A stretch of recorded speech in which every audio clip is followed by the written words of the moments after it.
Hey guys, welcome back to the channel. And today is the Trooper Ale Homebrew Clone Review. Nice white head. As you see from the color, it's got that orangey, orange hues, golden ale look to it. Um, yeah, so real pretty beer. Obviously it's chill hazed out, but I don't care. About a week in the keg, I think, as of today, I believe. So I mean, it's going to increase clarity later, as the weeks go by. Uh, so let's give it a nose and see what we got going on here. Malty, sweet, smells sweet and malty. Not really getting the hops, but then I use your regular like Fuggles, I think, in this. Uh, yeah, I think I use East Kent Goldings and Fuggles in this. So, but yeah, I'm just getting sweet notes right now. So I'm gonna take a sip and see where we're at.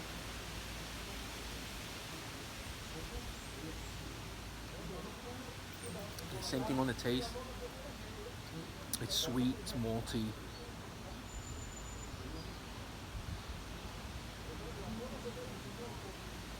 Not overly hoppy or bitter at all.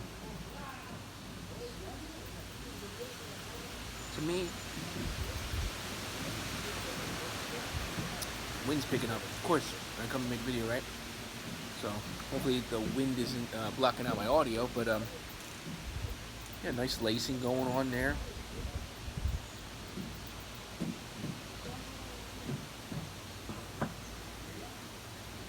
I really don't have anything to compare it to, but it doesn't have that taste that the like I said, that I mean, I used the London Ale yeast on this, so I don't know what yeast the original Trooper, Robinson Brewery. I don't know what they use. So obviously, it's always going to taste different, water profile, things like that.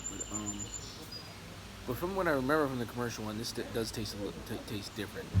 I'm not going to lie. I'm going to still try and do another review if I find a Trooper Ale somewhere, locally by me, and give it a go, do a side by side. But I just want to do a side by side also for the color, and see how close I came.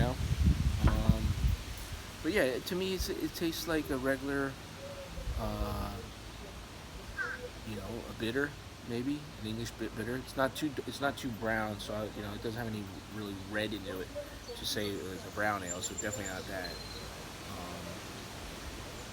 Let's see,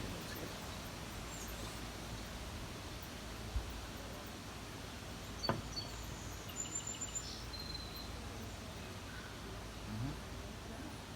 see. Yeah, real light on the mouthfeel. Very easy drinking. Like I said, not overly bitter. I'm not really tasting any of the hops that went into it. Um, but they're there, I'm sure, obviously. But my mouth is not really picking them up. I've had this before, and when you burp, I will taste the grassy Fuggles or whatever. I will taste it when I burp, but I'm not getting it on the taste initially, on the aftertaste really. Mm. But it's a real good, quench your beer. It's very, very, like I said, it's not, even though for it being sweet and malty, like if I have a couple of them, my tongue might start getting a little sticky and coated. But right now, it's really good. It's you know it's quenchable. I'm impressed with it. I mean, for a good English ale, uh, Trooper Clone, I'll give it a 7. Hmm. I, you know, and going back to, I'd brew it again.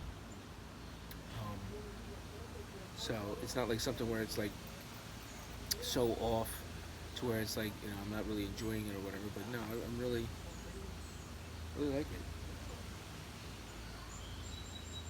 for the English ale. I guess, bitter. I mean, obviously it's higher on the ABV according to my numbers, but I'm not gonna get into that anymore. It is what it is. I can't figure it out because even if I do the grain bills for my previous brews that I do over and over again, my Innsmouth Porter, my Eladio Wheats beer, my the next beer. Well, not after this one. I'm going to get into that in a minute. But the next, I do my mom's birthday beer, a tribute beer every year, and the grain bill's the same. Okay, but for whatever reason, from my original numbers, for some strange reason, as you know, when I do my gravity reads, they're always higher. Now, I mean, maybe, like I said, when I take the, some in a rush to, get the brew day done, clean up and everything, that when I take my grav reading, the original gravity, it comes, it's been chilled down, so whatever temperature I get the wort to, either be 68 or 70. Oh, there you go. I just burped, so now I taste the hops. But I get it right in the little flask, put with the hydrometer in it, and then I set it on the table. So I mean, maybe it's not, maybe I should let it sit a lot longer than when I take my initial reading. I don't know. Let me know your thoughts on that. Like when you take your initial, original gravity from Menor, right when you're before you pitch your yeast, like the way I always do.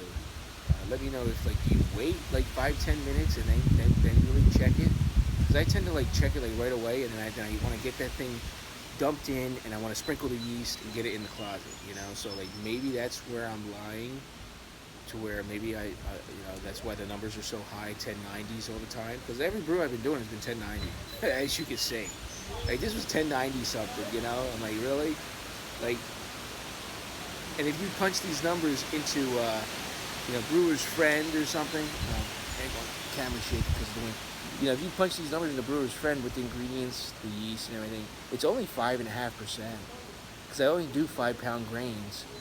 I do either 4 to 5 pounds of grain, 2 rows, and then the specialty grains, and then 3 pounds of DMA. So the numbers would reflect to be about 5.5%, 6% tops. I don't know why the original gravity spikes right up to fucking 1080. But like I said, this finished out at 1020. And then a lot of times, back in the past, I would get scared at that high of a number. But with it being so high and then it's so down, it still came out to be 9%, 9.3%. So, and again, I use a different yeast. Nottingham, man, that Nottingham yeast, it ferments down to 1010 most of my brews all the time. So, but yeah, I don't know how this would have came out if I used Nottingham yeast. It would have been a bigger beer by the number-wise, I guess, but it's really good. I don't know how long it's going to last, but I am going on vacation, so it will last because I'm not going to be drinking for a week.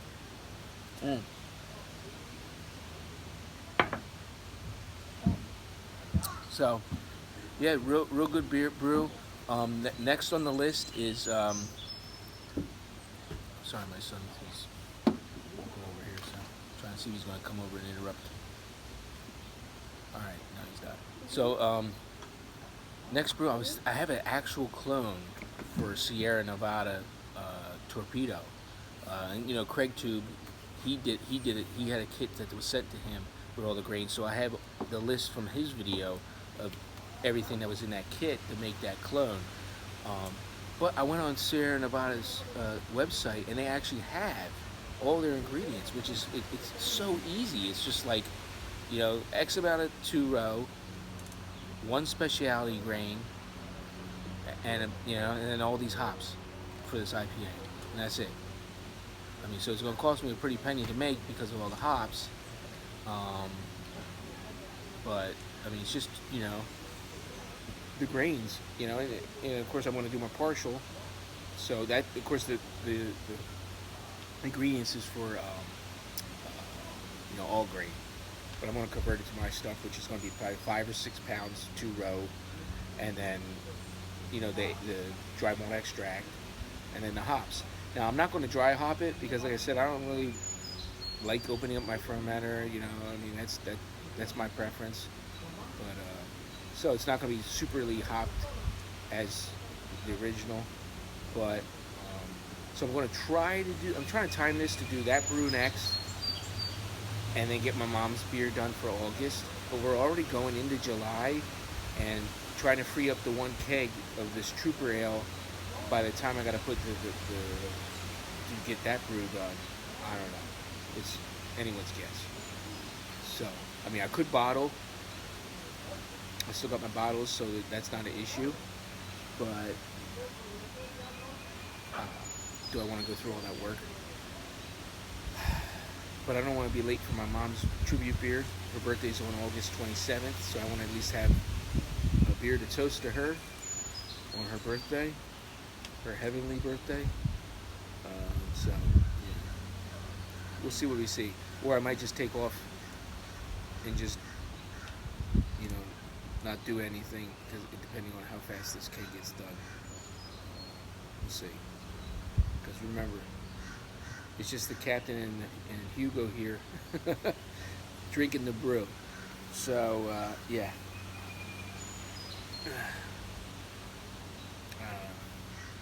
Depending on how fast I want to drink it.